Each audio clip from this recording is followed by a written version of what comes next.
It's not revenge, but it's still a very, very good feeling to be getting one over on the Australians. Not only all but knocking them out in the process, that's dependent on tomorrow's game, but ensuring that you made it to the semi-finals without losing a single game. And more importantly, getting a big win in the one big game you've had. You're going to be facing England in the semi-finals. That's the breaking news. India are through and through with a wonderful 24-run victory, courtesy once again some inspired bowling in the second half. What a win, guys. I think it's been brilliant performance so far. The way Australia were going after losing David Warner early, it looked like that, they might just take the game away from India. But then once again, the thing that India missed dearly during the 2022 World Cup, Jasprit Bumrah and Kuldeep, and the excellence of Kuldeep Yadav, I think India had both in this game. And one more thing I think that deserves more than a special mention was Axar Patel's fine acrobatics in the deep when he got rid of Mitchell Marsh. I think that to me was the one of the most game-changing moments. But I have just one question. I'm not taking any credit away from that catch or anything. I was telling you this also the same thing. In the first place, why was he even a few yards ahead of the boundary? In the death over, he kind of made it tougher. Yeah, he basically made it tougher for himself. He would have been on the boundary. It would have straight come in his hands. So, but yeah, nothing to take away from that. Yeah, but it wasn't the most, best of the balls also. Well, another thing which we're not mentioning enough, and we'll obviously talk about it later in detail when we're talking about game-changing moments. Akshar with the ball, that third over, where he only gave away like 3 runs. Yes. That really put the pressure back, because again, for Australia, it was such a target that you had to be getting runs consistently. They were doing that when Head and Marsh were at the crease. Once Marsh was dismissed though, there was no one who could get that momentum, keep the momentum going. Everyone got a start here or there, but everyone was getting out, and that's what scoreboard pressure does to you. That is what happens when high pressure situations come about like this. And let's not kid ourselves that this was a high pressure situation for Australia. They needed a win to ensure they could qualify. They still can qualify, but it will take a minor miracle. They'll need a Bangladesh to beat Afghanistan by a very small margin. That's the only way they're going to qualify for the semi-finals. That's just how close things are right now. Yeah, I think, you look at Australia's batting performance also. First of all, it goes on to show that, St. Lucia has really been one of the best batting pitches so far in the tournament, unlike what we saw in New York and some of the other Caribbean pitches. But then I think there was no, I would say in case of Glenn Maxwell, he could have maybe, just shown a little more stillness before going for the shots, because as I think you also rightly mentioned that Kuldeep Yadav was going very well, he was bowling very well, and that's where I think Australia did not show the intelligence of playing the likes of Kuldeep or Bumrah out, but by not just trying to make sure that they get those 15-20 runs of their overs, but even if 10 runs would have been good. That's where I think Australia probably missed the trick, because they could have easily targeted the likes of Arshdeep Singh, Hardik Pandya, who did not have a good day with the ball, just a rare off day for him with the white cherry. So that's where I think Australia really missed their chances. They have only themselves to blame. There was no demons in the pitch. One thing that even Bumrah also did right in the in the over when he got rid of Travis Head was that he specifically switched to the back of the length deliveries to Tim David, who didn't really find it easy to hit those cuts or slashes. So that's where I think India was smart with their approach despite going for runs, and they did not panic. Obviously, they were sloppy in the field, which is something that we have witnessed for the first time in the tournament. But then that's absolutely fine, because you might as well, make those mistakes now than you make it later. Absolutely, and you're talking about mistakes in the field. Australia have been making them through the tournament. That's something that could have cost them dear. Today also sloppy, and today really I think the game in hindsight, you're looking at it, was done when 2 wickets fell. One was Mitch Marsh, the other was Maxwell. Because actually if you're looking at it, Stoinis had 1 good knock in this entire World Cup. He had 1 good knock in the IPL as well, and that was the extent of it. Thereafter, Tim David, we know he's a dangerous hitter, but there are clear and obvious limitations to a David as well, in the sense that if he's not getting it in his arc, he will tend to struggle. He's not the best puller or hooker of the ball. He's definitely someone who's more like, down the ground, brute power. That's where he operates best. The Indian bowlers were smart enough not to give him any of that. He got one boundary and a six, sure, but those were of the rare loose balls that came to him. Other than that, nothing. Wade, nothing. Cummins and Stark, by the time they reached, it was too much on the plate, and that is again, see, we talk about the pressure of 200 chases in international cricket. 205, if we were looking at it in the IPL, we were saying, it's not a big total. And not just that, it's also that Travis Head again did try to repeat what he did on the 19th of November. But like you mentioned, they tried, they had a Jasprit Bumrah and a Kuldeep Yadav to actually counter-attack his moves. If he would have been there till the last ball, I would not have been, I was definitely scared of the fact that however many runs are left, he could absolutely get those runs, because even at that point, it was Hardik Pandya who we were thinking would be bowling the last over. So they would have backed themselves, if a Travis Head and a Tim David would have been, they would have backed themselves to actually go after about anything between 15 to 20 runs. They would have gone after a Hardik Pandya then also, but then Jasprit Bumrah did what he does best. And 200, I think it was a score they should have gotten to, especially the way they were going about their batting. But again, and also you mentioned the fact that you had a Kuldeep and Jasprit Bumrah, and they should have played them a little more tentatively. But what I feel is 8 overs straight away. In a 200 chase, you cannot leave any bowler out of that. If it would have been one of the if it was just Jasprit Bumrah, you still could have just played him out and then attacked the other ones. But as soon as you get a Kuldeep Yadav also, and I think that is why it was so important since the beginning. We were talking about the fact that you need a Kuldeep Yadav in the side. Yes. This was the very reason that you needed a Kuldeep Yadav. That then two bowlers, it's really difficult to just negotiate the two bowlers apart from just one. That gets a lot of pressure on the others, and I think that is what the advantage has been taken by Arshdeep Singh throughout the tournament. Again, 3 wickets for him, because batters tend to go after him and they try to negotiate all the good or Jasprit Bumrah and a Kuldeep Yadav, and then he comes in that counter when they try to attack Arshdeep Singh. He comes and picks up one of the highest wicket takers now, if I'm not wrong. One would be right there and thereabouts. Yeah. Pretty much, I think, on par with the Fazal. Yeah.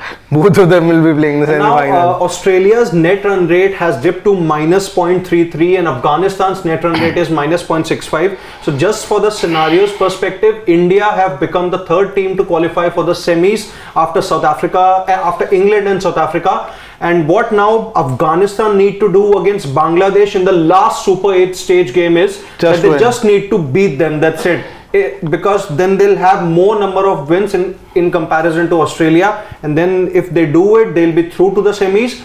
If they somehow lose to Bangladesh, then it will basically come down to net run rate only. And what Afghanistan, in fact, I think if they lose to Bangladesh, they'll be because their net run rate is already low. Yeah, and Australia will be through. Yeah, because with Bangladesh, if they have to qualify, again, say a win would get them in the mix, but they'd need a humongous win. Yeah, approximately 100 plus, 150 plus. Yeah, you did need a very good win. Australia, you're saying? Australia, yeah. Because again, points just imagine will be there. Bangladesh going through to the semi-final suddenly. Yeah. Tomorrow, by the time we wake up, it'll be Bangladesh. And we'll be covering that. Very, very interesting. No, I think now Afghanistan are favourites, so tentatively beat Bangladesh. Yeah, one run. That's all you need. One run, even a super over will do the trick. Because you'll get 4 points. Even a super over will do the trick. Because net run rate is out of the equation now for Afghanistan. Win and they're in. It's that simple. Destiny in your own hands. That's the important part. So right now what we do know is that India have finished the group toppers. We also know they'll be taking on England. So at this point, it is South Africa versus potentially Afghanistan. Yeah. Or very, very interesting. Yeah. Not ruling anything out, because again, mathematically, every scenario is possible. One special thing, by the way, thank God there was no rain today. Oh yeah. There was, but it didn't last too long. Very, very brief. I mean, I was expecting a truncated game. Considering some of the reports I had read, it was not looking good. The weather forecast was grim. Thankfully, it stayed away. You got a full game.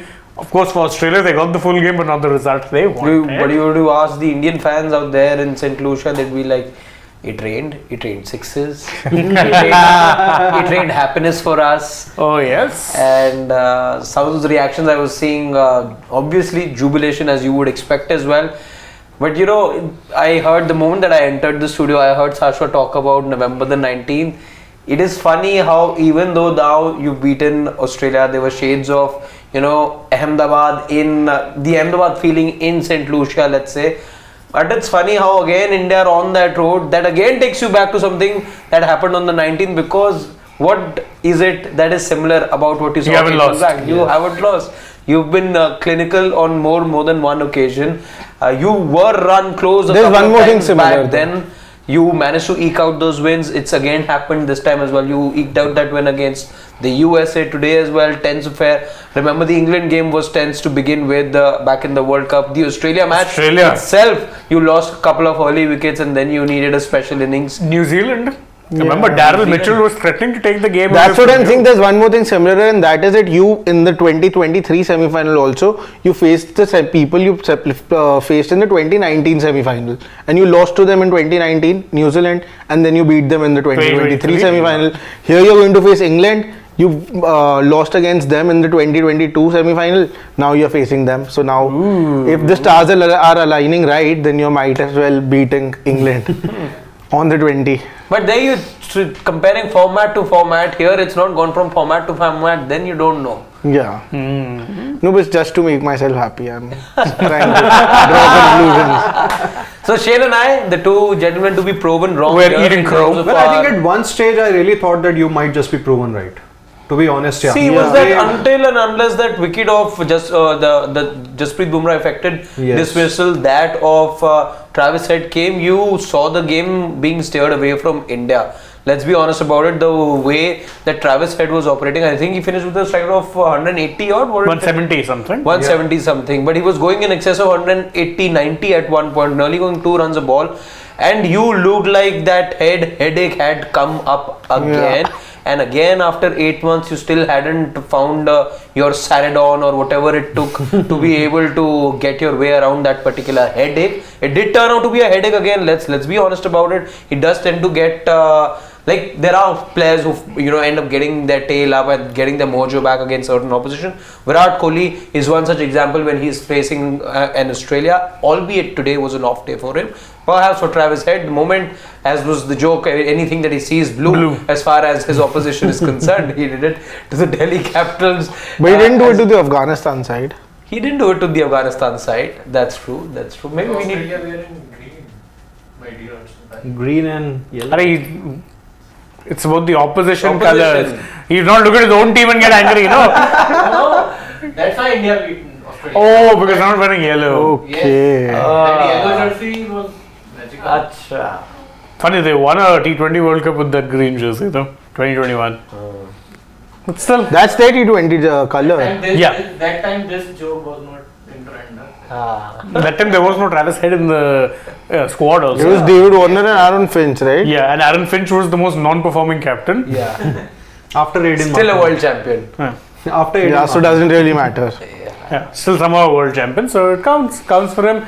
But the good news is, if you're an Indian fan again. By the way, in the panel, who was the not pick India in top 4? We just spoke about it. Yeah, No, in the top 4. in the top 4. Me and you. I also didn't pick them. I didn't. I picked. Actually, I didn't pick them. Actually, it was my stupidity. I didn't see the format. Because if you have to pick the format, that was all the more reason. Exactly. That was all the more reason. No, so I went back on that after you got to know that there's no New Zealand that you're facing. That's not to say that I'm not disrespecting Afghanistan here, but New Zealand history, bogey team. They know how they figured out your game. The other way around to an extent as well. But all things put together, if you were looking at India playing a C1, which was in fact Australia to begin with the tournament as far as seeding was concerned, and B2 Australia, then you're like, okay, C1, B2 are opponents that we've always sort of struggled against. High pressure, 11 years and counting, this, that, a new opening pair, a new player here and there, etc., a new formation that you were looking at. So everything put together, I had my doubts. And I'm pleasantly surprised that it's been a kind of a tournament, even when we've not got all boxes ticked, even now. So it's and maybe it's not necessary as well that all boxes get ticked or you have that perfect game. You get to have a perfect game.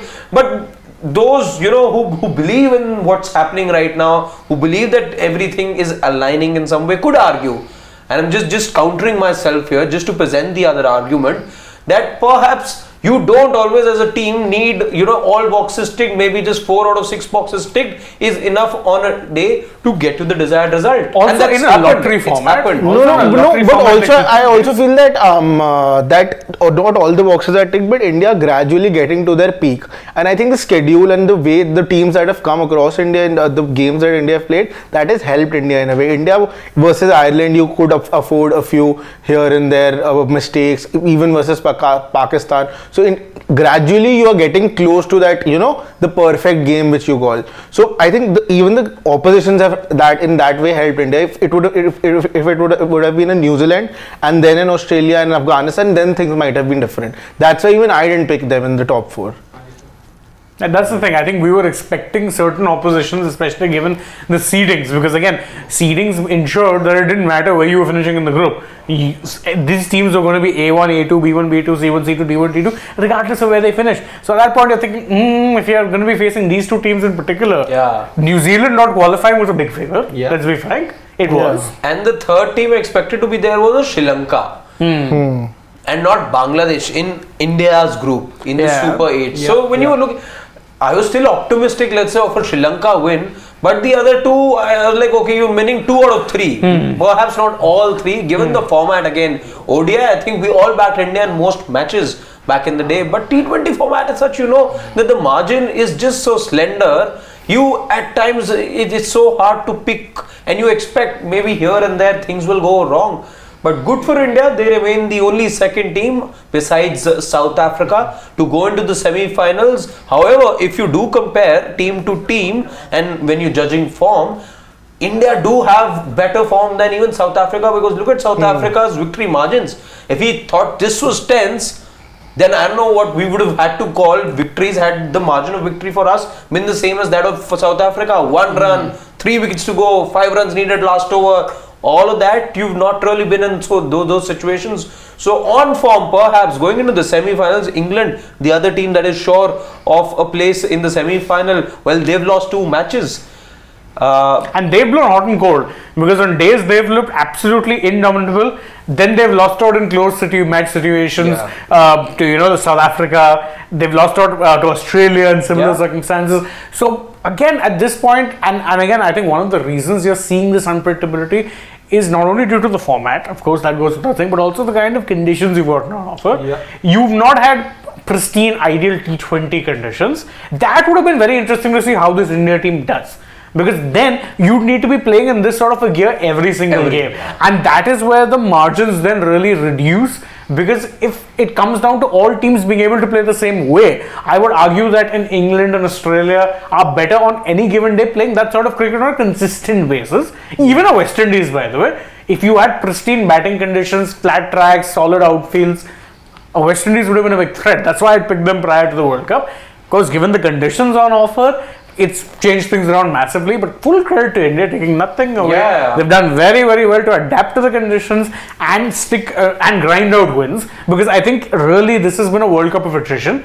You've not seen a single big team actually go on to hammer another. You had comprehensive Australia, England. 36 runs is decent enough. It's decent, but I'm talking about hammering. England did put up a fight. Hammering, one big nation, one heavyweight against You're the not other. seeing it. You've seen an Oman get battered, but again, that's not the same thing. You've seen Oman, Papua New Guinea all get battered. That's fine. Namibia.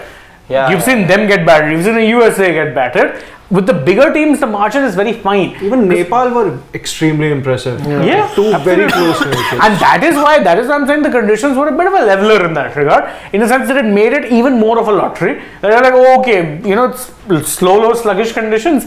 You never know what can happen, and that's exactly what it's been. These, I think, were the best conditions you've seen, and even these were by no means perfect. Bowlers could find things here, bowl back of a length and you were in the game. Bowl cutters and you were in the game. But this is the kind of pitch you expect in a T20. Yeah, I want pitches something like this. for everyone. Cutters, the you are sporting getting rewarded. Of course, a Yorker is a Yorker in any circumstance, which is where you saw Jasprit Bumrah get rewarded a couple of times. Stark did get that important wicket through that Yorker, but there was something for everyone. Perhaps a little less for the spinners, I felt, but Kuldeep and Axar showing that when there is not enough spin on offer as well. If you apply your mind, if you execute your skills well, there is wickets for you as well. No, which I was, think even- by the way, the headline act for me as far as Indian bowling is concerned. Yes, I know there are others who picked more wickets, but Kuldeep Yadav, that spell of his 2 wickets for what? 24, I believe. 2 wickets for 24 and 4. Again, this is a chase of where the asking run rate was close to 10. Was close to 10 every over.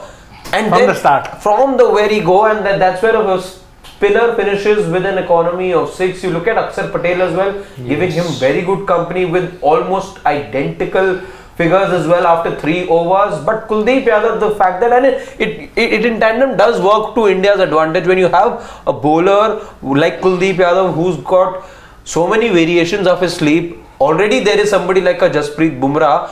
In totality, those are very 8 difficult overs for a team to negotiate with. It is in tandem quite a cheat code, as somebody said it. And again with Axar, where I think he's improved massively, because what is it we've always said about Axar? He's the most like for like Jadeja player you have. Well, look at how it is, and Axar did today. 7 economy, 1 wicket versus a Jadeja. 1 over 17 runs, didn't bowl a ball after He that. ends up becoming the 6th bowler. Yes. Yeah. You look at that. And Max You don't took expect it No, that. but as far as Axar is also concerned, I feel that he has really worked on his bowling action. Earlier, why we used to call him a like for Jadeja was the reason that he was a little more round-armed. Correct. And he used to dart the ball in. Now, since the time more and more Test cricket he has played, and because of that reason, I feel because of the reason that he has played Test cricket, he has become a little more straight-armish, and that's why he's getting more revs. He's flighting the ball more, and he's a little different from Jadeja now. See, the one and is- you're seeing Axar Patel bowling ahead of Jadeja. The other advantage is, as you say, he's made himself less round-armish. What that's doing is it's exploiting his natural height. Yeah. That's made it much more difficult to read him because the release point is Release much point higher. has And also he's getting more revs, he's getting the ball to flight more. So all these advantages, I think he's using it to What his he's really started doing very well, and it's in a way I feel he's taken a cue from Jadeja, just that Jadeja has not been able to execute his personal skills very well. By the way, a drop catch also towards the end. So things going from bad to worse for Ravindra Jadeja. But getting back to Axar, I think the fact that he's learned it from Jadeja how to vary his space as well. This is what takes batters by surprise. Imagine somebody just coming in with a 4-yard run up and then darting the ball at 110, 112 Ks. Axar does it a few times and then just suddenly brings it down to 80, 85 Ks. That's difficult for you to transition, and for somebody with just that sort of run up, it's very good display of skill. It takes me back to the time that he dismissed Henrik Klaasen in the IPL when he completely just outdid him with his pace, and Henrik Klaasen, he lost the woodwork because of that. The other thing which I think Axar has worked on now, his consistency. It's not just the variation of his speed, it's his consistency, because he's not a big turner of the ball. Whether he's turning it away from the right hander or with his trusty arm ball, he's bringing it back in. He's not a big turner, but what he's done is he's ensured he stays consistent. Ironically, another thing he's picked up from Jadeja. What was the reason Jadeja is such an economical bowler in white ball cricket? You know he'll be darting it into the same spot. You know it's coming there, but good luck trying to work him away for anything more than a single. With Axar, the problem previously used to be, and I remember this was true as recently as the last T20 World Cup, where he was the first choice because, of course, Jadeja was injured. Yes. He would give away at least 2 gimme balls in an over. The problem being that whilst he was accurate for those 4, those 2 other balls used to be release balls. So because of that, he'd end up being expensive and never the most proficient wicket taker. Now what he's done is his consistency is such that he's actually making opportunities for himself to get wickets, because people are thinking, okay, this is the one trick he has, let's try and work that. His consistency is working out. And again, I'll go to another example. Yesterday in the USA versus England game, why is it that the USA batters were all at sea when trying to read Adil Rashid's googly? Why? We know he has the weapon. Every wrist spinner worth their salt has a good googly. What is it that makes it so tough to read? Is the fact that he is landing it at the exact same spot all the time. The consistency is there. So it's not like with a lot of spinners, you can read it if they'll go a little wider outside off.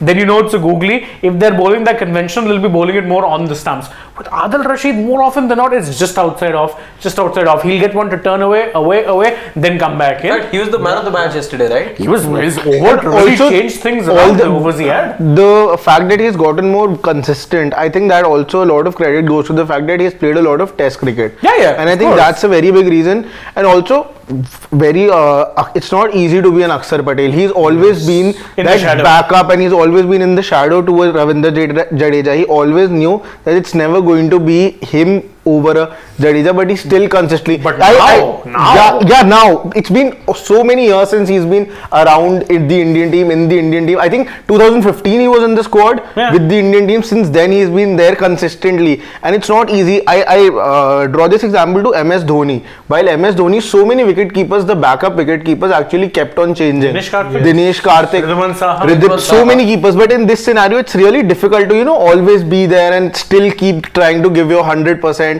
And being that consistent with your hard work and everything, but whenever he has gotten the opportunity, he has grabbed it with both hands. And now actually you're right, why he's improved more, you're talking about tests. In tests, more often than not, it wouldn't really depend on him to be getting the wickets all the time.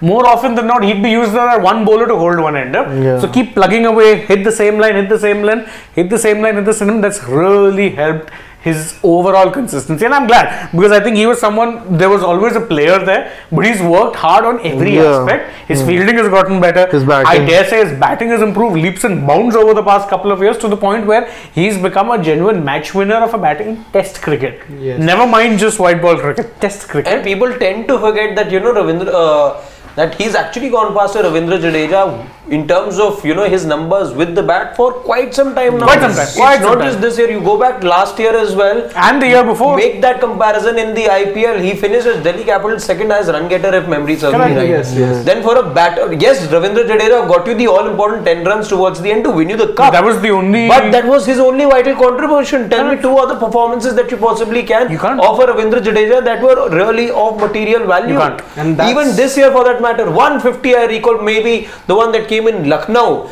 But besides that, I can't think of a time where Ravindra Jadeja with the bat, again not taking much away from the ball, whenever there is an inch of grip on offer, Ravindra Jadeja will extract all of it from the pitch. But you expect Axar to be doing that. But when coming to bat, when you come in to get bat, you're expecting much better, and there is evidence now to suggest that he can operate at a much better strike rate as well. For that very reason, this year Delhi Capitals did promote him to number 4. Not just this year, I think previously also. Previous years also, they were playing for Delhi Capitals at number 4. Because he's a far better bat now. At 4 to 5 years, always played for Delhi since tour. Porel more often last year. No, it was this year. This year, 2024. Because they played him 3-4. Then for some reason, play a few matches. Last time he was lower down the order as a more of a finisher. But that's why again I would talk about this fact that it's very hard to be an Axar Patel. Since 2015, you know the fact that you're never going to come ahead of a Jadeja, but still taking that upon you, taking that as a challenge, that no, I have to. That is something I really like, and that's mentally, that just shows how strong you are. And with that sort of a temperament, it's always you are meant to actually come up and shine for the country. And even in 2021 also, he was given a test debut only when Ravindra Jadeja was injured. He has always played when Jadeja hasn't played. That's always been the thing, that he's always played as a backup to Jadeja. He's never been the first person to actually. And then once India finally decided to start, producing absolute gaddas, rank turners, whatever the hell you want to call it in India, then he became a guaranteed, I remember the England series when England came here, the first day night. He forever ruined ping ball cricket in India. Oh my God! That match never went to the night. 1.5 day test. We never saw that night. The closest thing to Cape Town 23. The 5 nights we were supposed to see, that never happened. Never saw the ping ball. And then we've heard from the board secretary himself saying, there's not much of an appetite. I'm like, if you give pitches like that, there's not going to be much of an appetite. What is the point? The whole point of the ping ball, and if any one of you all have watched ping ball cricket, whether it be in Australia, who are the most regular proponents of it, it's that it offers you something different as an experience, and also with skill set. Because the ping ball under lights, or particularly in that twilight zone, nips about like crazy. It's no coincidence, by the way, if you go over recent Ashes, the only one test in Australia, where James Anderson tends to do well, is the pink ball test because he was getting the ball to nip around like crazy. Yeah. So that is a different skill That set. lacquer. Yeah, At that time, you lacquer. were going for rank turners. I think that Ahmedabad wicket was very new, and I think it was perfect for batting. But your team really wanted a rank turner, so they did everything to actually convert it. That's into one thing I'm very glad England came and changed. We're like, please give more sporting pitches. I'm thankful. Because that rank turner era was such a slog to watch as a fan. I'm sorry, I hated the 2023 Border Gavaskar Trophy for that reason only. It was just such a, was it 23 or 23? Yeah. It was terrible. The 2-1. Arey, my God. Last couple of Border Gavaskars have been 2-1, I believe. Yeah, I remember. Both the ways were 2-1. With India on With the- India also Well, 2-1. at least, 2017 also, if memory serves me right. Yeah, it was 2-1 You only. lost in Pune, then you won in Bangalore. And Dharamshala. and Dharamshala. But see, that's the thing. In the Australia series, you remember both of those 2-1s. Yes. Whether it be 18, 19 or 21. Why? Because they were great series on very good Great pitches. matches. If I'm hard picked to pick one moment I remember, two moments I remember from this particular series, the 2023 Which one? 23, which happened in India. Two things I remember. One is that Matthew Kuhneman delivery that made Rohit Sharma look like an Yeah. amateur. In the- 7.8 yeah. degrees spin in indoor, and I'm like, what is happening? Then the other was that absolute slugfest of a match in Ahmedabad. Oh, Where- Virat Kohli 100. Huh? Joe Root. No. That was India, Australia, Border Gavaskar. That Virat Kohli 100. Virat Kohli 100, that useless 100 on an absolute road. I thought that Joe Root took 5. That was Ahmedabad. You had 4 centurions in that match, right? You had Shubman Gill got a century, Kohli got a century. Axar Patel got a good 90 odd. Yeah, everyone got it. It was like, you get a century, you get a century, everyone gets a century. Horrible pitch. But that's the only thing I remember because it didn't matter. You were making such bad pitches. But if you ask me to go and sit back and go through, say, the England series, there's so many moments you remember. So many defining knocks, whether it be in Hyderabad, the Ollie Pope, Ollie Pope, yes. then Jurel and Gill. Jasprit Even Bumrah's bowling. Sarfaraz. Rohit Sharma Sarfaraz. taking the sweep shot out in a test match after 7 years. Exactly. Was, imagine a batter like Rohit Sharma pulling out, having the need to pull out the sweep shot. So clearly, there was so much at stake. Yes, WTC points and this and that. But after Hyderabad also, you learnt your lesson, and then the quality of pitches also tremendously changed after that. Much better. I'm thankful for that. But anyway, back to this match now. I think one thing that's most worrisome for India after this match is how do you use Ravindra Jadeja? How do you really get No, back there to are bigger full worries, to form? be honest. So that is your biggest worry. That is that actually and the Dubey biggest worry. are your big worries. You know, which is Kohli had ironic. at least got some runs. He got some runs against Afghanistan, but then Ravindra Jadeja's contribution. No, but I think so if far there was an is opportunity, pretty much the- nothing. Sorry? I'm saying Ravindra Jadeja's contributions so far have been pretty much nothing, I would say. And the sad reality is that Kohli will stay because you won't tinker with your batting lineup. Yeah. But with Jadeja, and again, I don't think you're making. drop Jadeja. Yeah. That's Thing not is happening. now you're in a catch-22. Yeah. Do you drop? You've really reached that stage where it's too difficult for you to make that change, and now if you were to go looking around for an alternative to Ravindra Jadeja, that man's already playing in the 11. What do you do? Because a Dubey is another minute issue, let's say, but if you look at the bench, who else do you have? A Sanju Samson cannot do what a Ravindra Jadeja You does have because two batters they and do two the- bowlers. That's the thing. Your Yeah. problem now is that your bench has no all-rounders. It's two batters and two bowlers. You've got Yashasvi Jaiswal and Sanju Samson. So you really cannot move an inch from where you are right You can't. now. What you can do going forward is just hope things get better, because the issues that you're looking at, there is a replacement for Sanju for Dubey, and that is Sanju. But I think you've just around flirted in that area where you wanted to make that change, but also have had reasons to stay with the Yeah. And if you present, replace with the a- present, and that's where you'll continue to just be in that territory. And will you really bring in a Sanju now? No, and First it's game. not just that. Even if you want to now, if you decide to change it Jadeja, now you'll have to make two changes. Then what I feel, because for Jadeja you'll have to. It's the same. Yeah, Where have we done It's that the before? Hardik Pandya Exactly. all over again.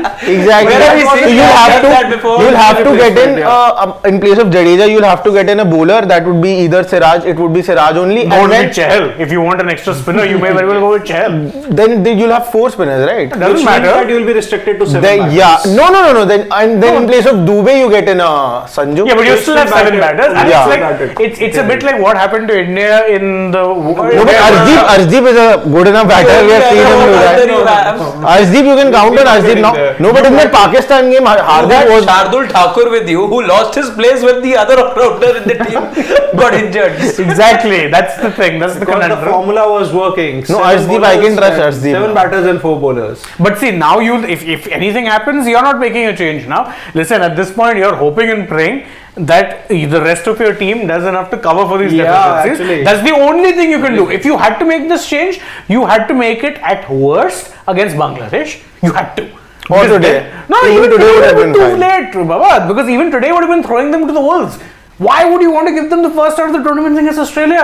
But now it's even worse. Today was the last gasp for me. It had to be Bangladesh because Bangladesh Today was even the if last they fail. gasp. See, Bangladesh, how many matches had you played? You played 3, and then that would have been 4. just the 5th match. But still, three That was- matches, 4 is matches enough is of your a sample sample size. size. That's still a fine sample size. I was fine, let's say, going in with today because you knew mathematically.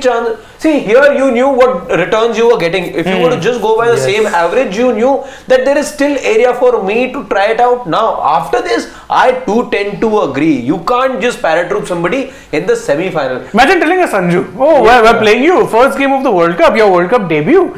Oh, it's only in the semi-final against the defending But whom would you champions. get him in Good luck, place yeah. of? And Yusuf just Pathan. and just No, the he biggest played in the match- final straight away, played right? in He the opened, na? Yeah, but big pressure game. And just the biggest match for you in your career.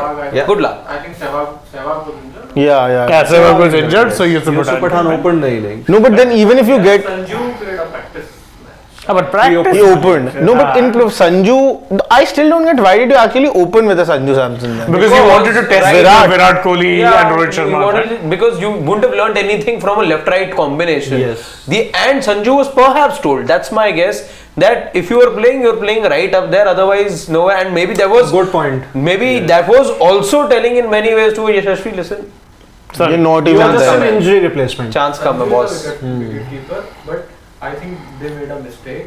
They should keep Rinku in 15 and Sanju in But now, what That's do a- you do? Now Not to we happening can't. now unless there is an injury replacement. No, but then Why- we needed wicketkeeper. We would not have had a wicketkeeper in try backup over now. split? That's why. Yeah. So फिर Why Rinku try would was not played? have been Dubey. That's done and dusted. I've already done my hashtag justice for Rinku campaign. I haven't. It's I over. still haven't. It's over. Rinku is like trophy uthanga. So if India in the semi-finals, Yeah. they can, if let's say Virat Kohli gets runs and Ravindra Jadeja can get a couple of wickets, and India somehow managed to reach the final, I think then we can probably say that India would be completely ready for that match. Yeah, because there's no. Else, Then, there'll be still One concerns choker streak going into will that match. end finally. Like I said in the ODI World Cup also, I'll say it again. One choker streak would definitely end. Definitely, no, seriously. See, Afghanistan, see, if South Africa win and No, India both win. could remain, na? They're not playing against each other now. No, I'm saying if they end up playing each other in the final. In the final. Yeah, if South Africa beat Afghanistan, But India both beat could England. just end in about 3 days' time. in the semis, Let's just wait. Then no streak is ending. There's still a Ever. possibility of an India-Australia final. I'm just telling you. There's still a possibility. Yeah. Mathematically, he is right. Yes. But No, practically, maybe no. If No, but Afghanistan lose then tomorrow. Australia are through. Yeah. Simple. But Bangladesh, we've seen how they've played this whole. No, you never know. They'll come No, more they've been- pumped they've up been tomorrow. really They, bad. they have the incentive of actually knocking out an Asian team, na? Now so I want Afghanistan India final. Now he wants an Afghanistan. Let's see. Can we have a look at the comments? Let's see. wait, we've just been joined by Nikhil actually. So Is he there? yes. Yeah. I Oh, think lovely. There is so yes. Nikhil, are we audible to you?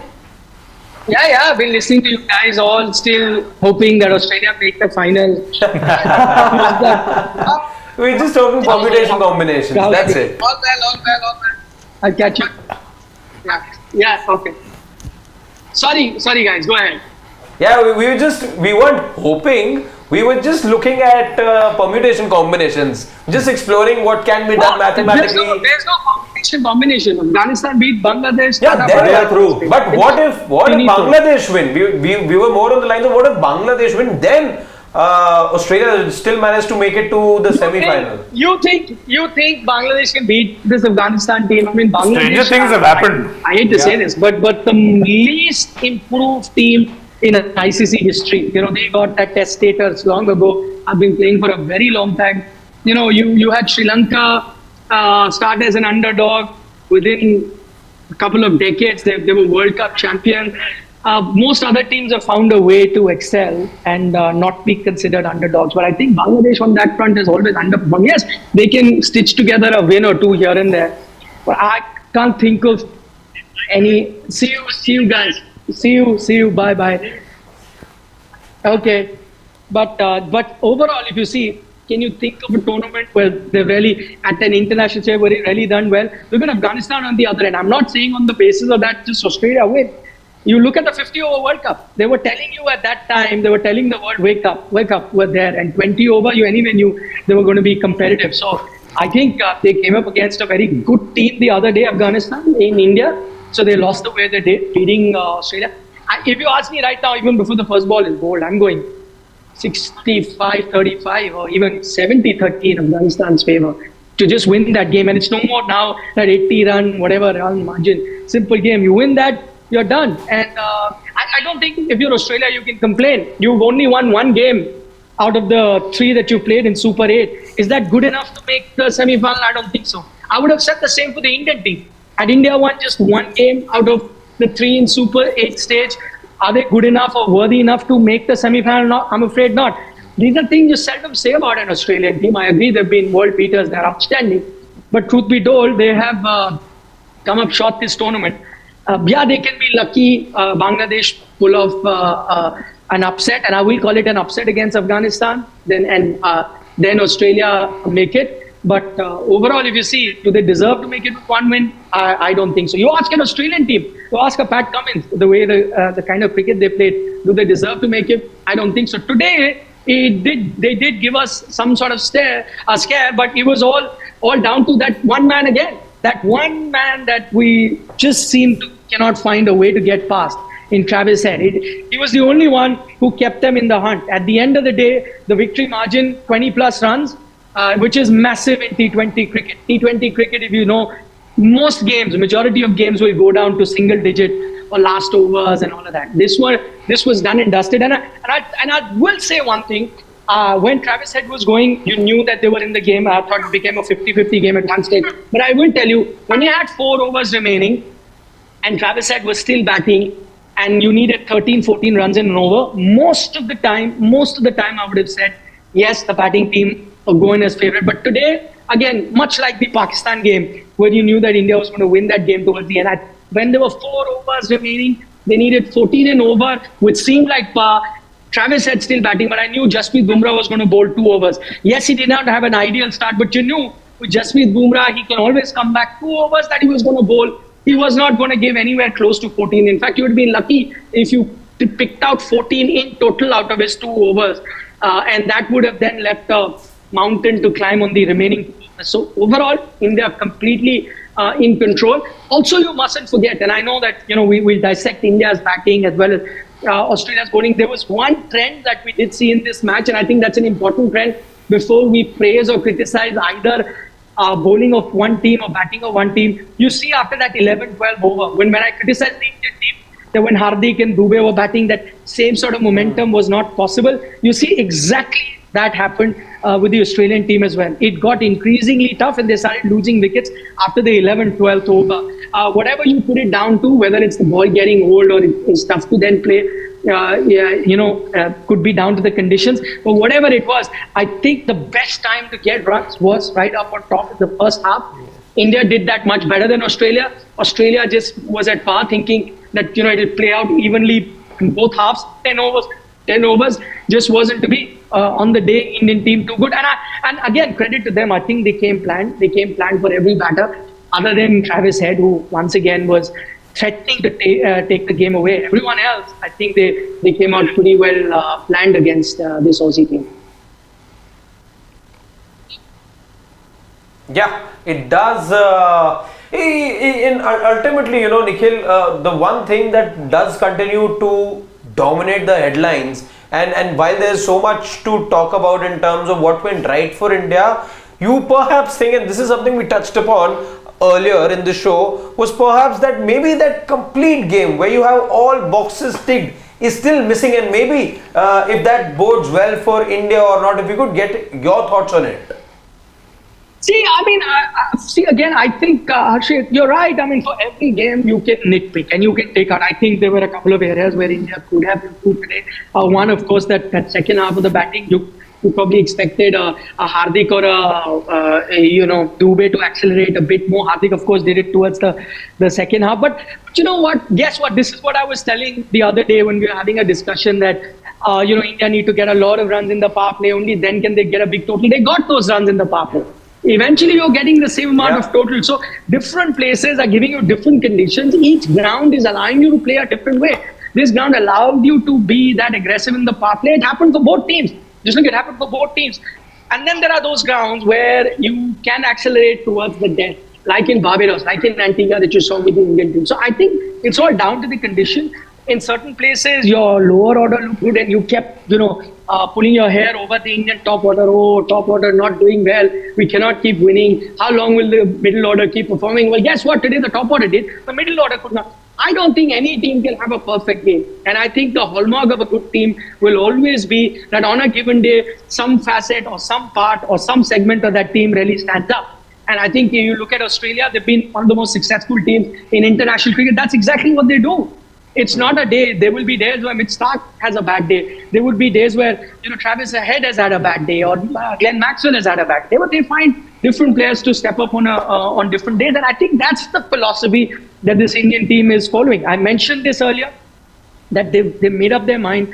It's not about the runs in front of a player's name. All that matters is runs in front of a team name. And it doesn't matter whether you accelerate at the start or the second half, you need to get to par or above par total. And I think for all games, they have been. See, again, the talk today was, hi guys, the talk today was, did you get a below par total? But just look at all other games. All other games that have happened in St. Lucia. Yeah, it's this been is this the range. range. It's been this range. 94, 95, or 200, 205, 210. That's the range. And why is it that the Indian team, when that gets that, then we say they're 20 runs short? Any other team, they've got a match-winning total? I don't think so. So I think they were at par, slightly above par. It's just that Australia also had those conditions. Remember, they won the toss and decided to chase, which would have allowed them that condition. So overall, okay, frankly, look at all the teams that you played. As I said, you can nitpick as to things that are wrong with India. Look at all the teams that have played. Can you tell me a single team that's looked better than India?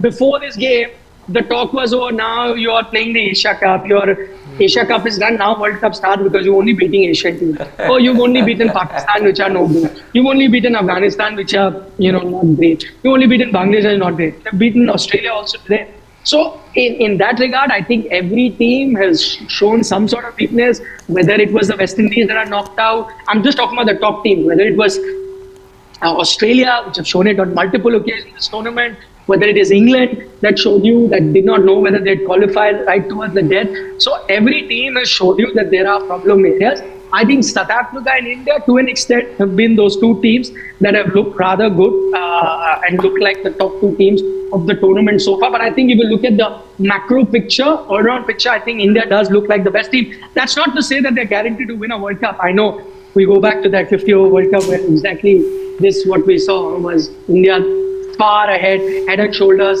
above every other team, and then we know what happened in the final. That's not a guarantee, but I'm just telling you in terms of their approach, in terms of somebody stepping up on occasion, I think all of that they're sorted, and their bowling also never looked as good as we're seeing that. Yeah. So we saw Rohit Sharma even trying to take on Mitchell Starc even when he was on 92. So is that the exact intent we have been talking about since so long?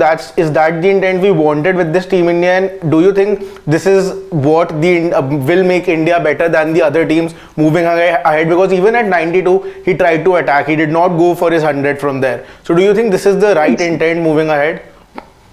Shashwat, it's not even about what you and I think. I think, yes, absolutely. Why is it that when we were looking about the Indian team and talking, none of us, a majority of us had said, no, look fresh, look beyond Virat Kohli and Rohit Sharma. The Indian selectors are also starting looking there, right? Yes. What is it that is changed? How can you change that scenario? You can only change that scenario by them changing the approach. If Rohit and Virat and everyone starts playing with this approach, why would you not want them in the side? The only issue came about was that approach is not there. T20 cricket has changed. And I think, I could be wrong, but I know this for a fact, that the genesis of this, the catalyst of this approach happened after the last T20 World Cup, not because of the loss. Not because of the loss. Of course, the loss would have hurt them. But I think right after the loss, when you appointed Hardik Pandya the captain, I know at that time there was a different chairman of selectors. Hardik Pandya was pretty much told it's his team. Otherwise, he's not crazy to go at every press conference and say, my team, I want them to play this. He was told that this is what is going to happen. I think deep down, that is something that would have hurt Rohit Sharma, the captain. I think deep down, somewhere that was that feeling which, that switch really turned where Rohit Sharma would have told himself, hey, listen, we've now reached the stage, yes, bad performance, reached the stage where they do not consider me and Virat as being part of the T20 squad. There'll be a surplus to the requirement. That's where I think that switch turned. He made up his mind. There was a change of selection committee, change of chairman of selectors. They reposed their faith in Rohit Sharma. But I think he realized that this is his last chance. Does he now go again with that percentage approach and go to the World Cup and then not have a chance to win a World Cup? Maybe even what happened in the 50-over World Cup where you froze under pressure. I think all of that put together, I think they made up their mind that, listen, we have nothing to lose, right? Yeah. What is the worst thing that can happen? Once again, we miss out on a World Cup. It's anyway our last chance. Only way we can win it, we've tried the regular approach, we need to change our approach. And I think that's where the switch completely turned. They said, come what may. See, sometimes you and I think that's why we need to change our approach of looking at batting. We used to look at, you've got 3-4s in an over. What was the need to play a shot like that? Stupid shot by Rohit Sharma. We would say that, right? But what he's showing you, that is what you need to change. Doesn't matter. Keep attacking. There'll be some overs where you only get 6-7 runs, but there'll have to be that some overs where you get 30. You cannot get 29 runs in an over if you play conventional where you decide that I'm going to, I've got 2 boundaries, now I'm going to shut shop, take a single or 2. That will take you to 12 and over, 13 and over. But you've reached the stage where a par total is 10 and over. And how can you get to 10 and over? Because you will have some overs that will only give you 6 and 7. There's only if you have 20 plus overs somewhere. And I think they've decided that, which is why that approach. And they're batting like that. See, look at what I'm just trying to think from Virat Kohli's point of view. If I'm Virat Kohli, I have a reputation. Virat Kohli cannot have 6 innings to 66. Whatever you might say, you and I can, playing gully cricket, we can say, we'll change our approach. It cannot be as easy for Virat. He has to, there's a reputation he comes with, there's a way he's played all his cricket, there's a mindset he comes with, and for him to change that, but he has. I will give him credit for that, he has. It does not matter, no matter what. It cannot be easy for him, for a man who's seen, who scored runs by the ton, who's seen the highest of highs in international cricket. Every tournament, he's in the top run-scoring players. He's not there today. And it's not because he's not good enough to do that. He could have still done that had he gone back to his earlier approach. He's changed his approach for the sake of the team. And I think that also needs to be, appreciated. That needs to be looked at, because what you're doing is you're not taking up balls. You're allowing everyone to play like that. And I don't think he'll continue to play like this in ODI or Test. We'll see the same old Virat. And who knows? As I said, the downside with this approach is that you will not have total runs to show. But the good side is that on a given day, Virat will also have a similar inning where he would get you 80 odd in 50 balls, 56, and that will be a match-winning inning. So I think that's what they're hedging their bets on. Now we've got 8 batters, all capable of winning us a game. Full license, go for it, play like that. Everyone else will chip in 20-30, 20-30. One may get a big score. Even if one doesn't get a big score, 30 odd with some 15, 16 balls, each batter gets us good enough. We get par totals, rest the bowlers take care of. Yeah, Nikhil, this is where I also have a question with regards to India's bowling here. So in T20 World Cup 2022 in Australia, we saw that Arshdeep Singh, did well in patches, and obviously he had the experience of Bhuvneshwar Kumar at the other end, who couldn't really, strike when it mattered, when it comes to Bhuvi. But this time around, he has Jasprit Bumrah, who is actually among the wickets. But at the very same time, you look at Arshdeep, he's in the wickets department, he's pretty much ahead of Bumrah. So what do you think that, is it just because of the fact that, Bumrah, that Arshdeep has probably, gotten more matured and experienced, or is the experience of Bumrah also helping Arshdeep, because the batters are usually trying to play out maybe Bumrah and then make sure that they target someone like an Arshdeep, and that's where I think they are probably giving him wickets.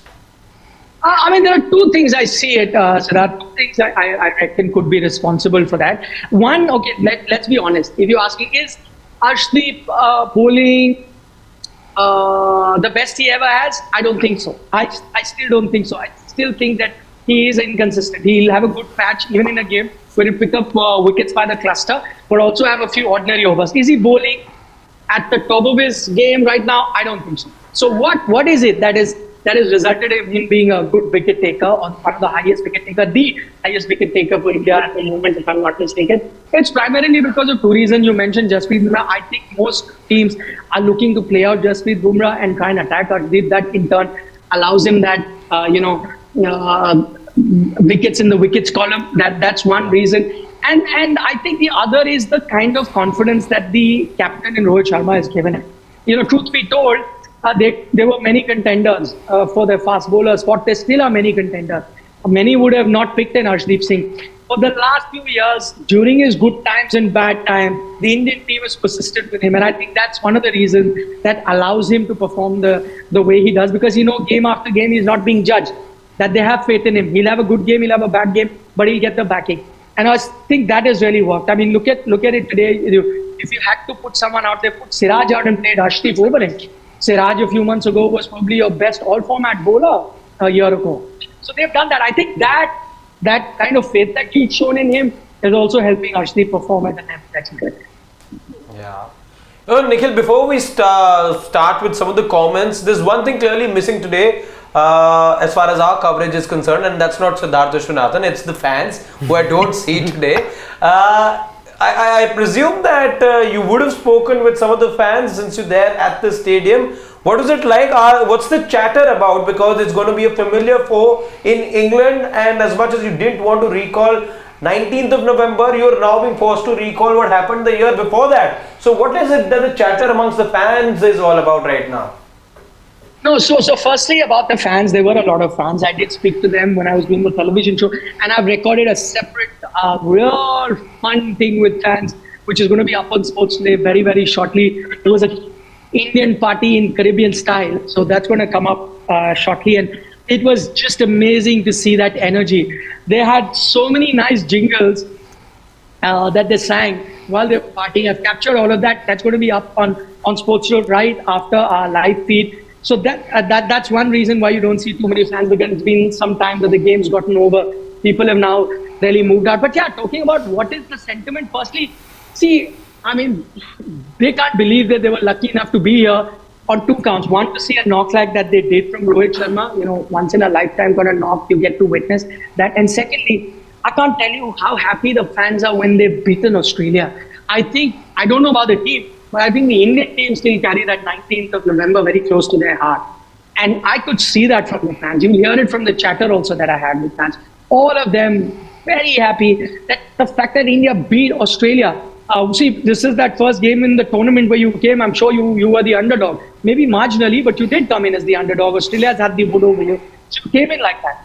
But for India to beat Australia in the fashion that they have, I think that was the common sentiment. No one's really thinking about England at the moment. England's not really on their mind. It's all about beating Australia that they're talking about.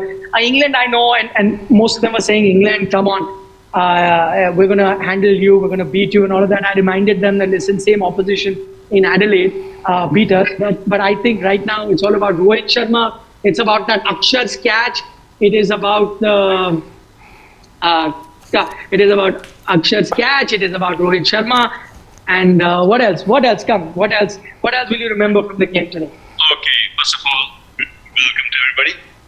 We came from Scotland. Lovely. We thought Pakistan will be here. We ended up team is back home. Anyway, congratulations to India. But you cheer for India today? Yes, sir. He's from Pakistan, was cheering for India. The team they've got, they should have won a lot more trophies. And they richly deserve this win today. Right. I think it's down to Rohit Sharma's batting and Rohit Sharma's captaincy.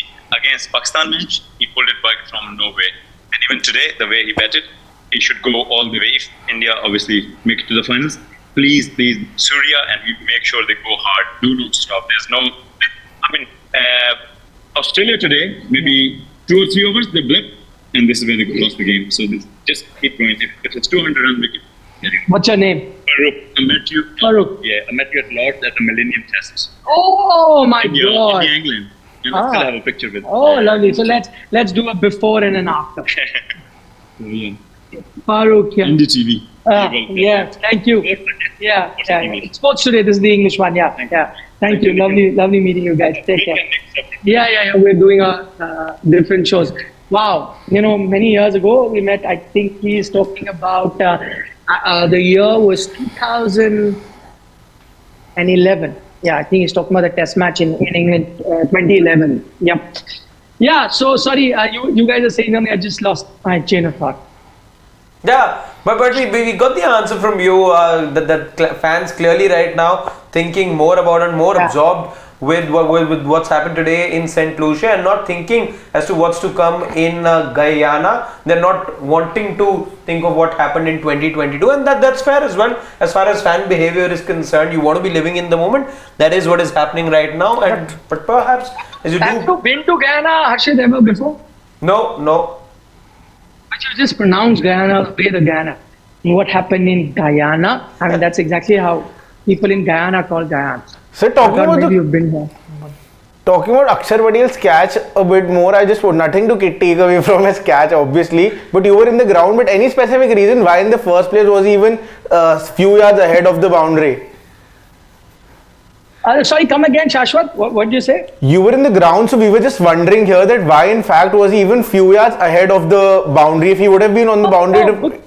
No. Because you're trying to save those doubles as well. The square boundaries are very, very long, very long. So this is the first thing that you notice about St. Lucia. Straight boundaries are Indian standard, but the square boundaries, I'm not saying they're MCG, but they're not short either. So they're long boundaries. So in long boundaries, you'll see in grounds where the square boundaries are long, the fielder never be at the boundary, because if you stay at the boundary, sometimes they'll steal even a 3 if they kind of hit to the gap. So you'll see fielders always charged in a little ahead, because what that allows you to stop a double, but also take a catch. So you leave that much leeway, right, to even reach.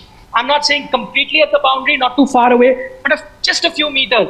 Because in that time, you have either moving back or forward. You can cover both grounds. If you just stay at the boundary, Indian grounds will stay at the boundary because anyway, you're not going to allow more than a single or at best a 2. But here you will have to charge. So I think all fielders stay there. So it wasn't that, but I must tell you about the catch. Honestly speaking, the catch in real life looked much better than what TV replay showed you. I had my mouth open. I saw that, and once he took because you can't realize the speed. I'll tell you what the difference is. Yes, the slow motion looks very good. You see him jumping, diving, taking that catch. It looks beautiful on TV. The one thing that you can't realize on TV is the pace with which it went. It wasn't a locked up sort of a shot, right? It was going like a rocket. Even at that height, it was going very fast. And for him to time that jump, I think the timing of that jump in that fraction of a second late or fraction of a second early, you're not reaching your peak height. It was magnificent.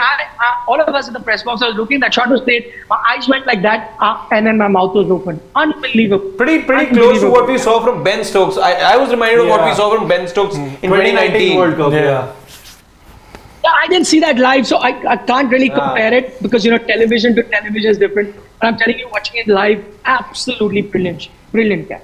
Yeah. At this point, gents, look at the questions. Let's see what the mood amongst our viewers and family members is like right now. Let's have a look at some of the questions. International 3191, Jadeja 45, Sachin 98, Rohit 92. Just listed 3 iconic performances. Yes. I mean, Sachin 98, I remember. Take the questions, because I have a couple more things to record, and they're going to clear us out from here. Sure. We're taking will you take all the questions? Absolutely. Okay. Jadeja 45 would be which one? Because these two, Sachin 98 is of course Pakistan. Jadeja 40 and Jadeja in the same line. Initially, I thought, if you could help us Initially, recall. I thought that he's talking about the Jadeja 45 in the 2013 Champions Trophy final, but then Virat Kohli was the highest scorer in that match, so obviously 45 cannot be that. And he just just not 2019 World Cup. Yeah, that wasn't just 45. Not sure which 45 is he's talking about, but international 3191, you can help us Figure that the out. innings that you're talking about. You can tell us in the section. normal comment section also. Yeah, Mayank Gupta says 2 minutes of silence for those who underestimated Rohit and those who will doubt Kohli. Roko are proven champions. Akshar, Bumrah, Kuldeep are fireworks. Okay. Miraj Rule says, is India ready for a strong decision like dropping Kohli and getting Jaiswal? Or drop Kohli down and have Pant open? Kohli not comfortable in the setup. Miraj, ain't Let's happening. not change this 11. Yeah. It's not quite that broken. You ain't going to fix it now. Yeah. In fact, if you try fixing things now, you are, let's say, Going to mess things That up. will be panic. You will be accused of trying to fix the ceiling which didn't start leaking yet. Yeah. Exactly. And Ashish Dhar says that Rohit, big difference today. Tried the same last year. You need to stun Australia to beat them. And Rohit did just that by hitting 29 runs of start. Yeah. Akshar catch and heads wicket the turning point. Absolutely. Wholeheartedly. Praneeth Datta says, can't believe expert like you. The team is unbeatable. Still, you're looking for Rinku for Dubey. Dropping Jaddu. Don't change the thing. Keep the winning team. Praneeth, I understand your point, but a lot of times what happens, and maybe because we in cricket, it's a relatively uncompetitive sport aside from maybe 5-6 nations. You go with this. I've seen in World Cups, even teams who are winning, where you're talking about FIFA World Cups and stuff, where even teams that are winning consistently will just look for little small tweaks here or there, because they're like, in the long run, this might come back to bite us. It doesn't matter if you're winning now, you need to be as close to flawless as possible. Always looking to plugging gaps. Exactly. Meraj Rule says the scenario is that if Bangladesh win by more than 61 runs or chase in 13 overs, then Bangladesh qualifies and Oz and Afghanistan out. It's not impossible, but Meraj, have you seen this Bangladesh batting? Yeah. They play T20 eyes as if it's still 2007. But this is a crazy format. No, it is a crazy format, but come on, 61 runs. Bangladesh have been far from inspirational. The bowling, by the way, has been the one good thing that we've seen from them. But if they're chasing and if they have to chase in 13 Tanzim's overs. been good. We've seen inspirational bowling at times from a couple of bowlers here and there, but the batting has been an underwhelming act. Balu says any century is not useless in international cricket. Think your words before you speak. Experience matters in any fields. You think, why are you not there to cover World Cup? Balu, if you're first off very harsh, any century is not useless. I wholeheartedly disagree with you there. I think if you're getting a century in a one match where conditions are very easy, then it's as good as a useless century. This all lives matter, this thing, please keep it away from here, please and thank you. Also, there are centuries which we may have called out in the past, and if they have not contributed to a winning cause, then there is Of course, they're of no use. Yeah. Clearly. Exactly. The ultimate aim is that you win your the team game. wins, Yeah. and And if your team doesn't is matter not if winning, it's a then that 50 century is or a- definitely not In the of any use. I think in the humble words of Rohit Sharma, मैं 2019 में 5 century किया, क्या फायदा हुआ, जीते तो हम नहीं ना तब भी. Exactly. So no century, if you think that's important, that he scored a century, then doesn't matter at all. Praneeth Datta says, can Afghanistan handle the pressure of qualification in semis? Praneeth, probably not, because we saw that happen last time also. They were this close.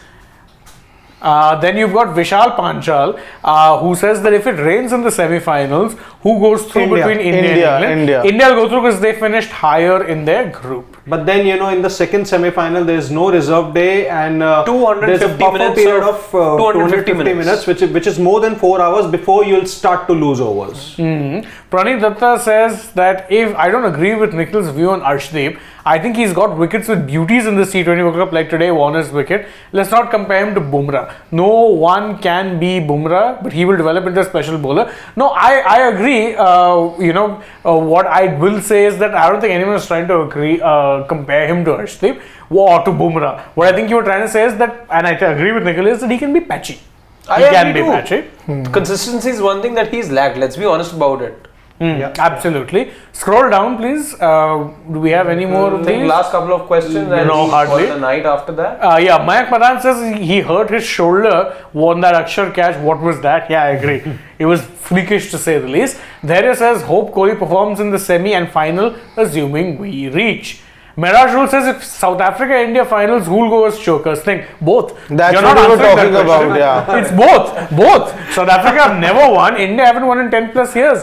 Absolutely, it'll be both of them. No two ways about it. I think this is where I think we call it. Can call it a night. It's been a long night. It's been a long night, but there's plenty more stuff coming your way. We're not done here at Sports Today. Like we have this habit of giving you the best out there as far as sporting content is concerned. More with regards to this match also coming up on your way. But what we do also know is that not all of you have subscribed to us yet. Plenty of you join us. We have good banter, good chit chat. But analytics telling us that there's still more people that are yet to show us some love. So go ahead, tap that subscribe button, tap that bell so that you get notified every time we have a new offering for you. And for now, goodbye, Nandri, from all of us here in the Sports Place studio. And we will see you tomorrow. So, Shubh Ratri, Shab Bakhair. Eat your vegetables and don't trouble your mother. Thank you, Sasha. Good night. Goodbye.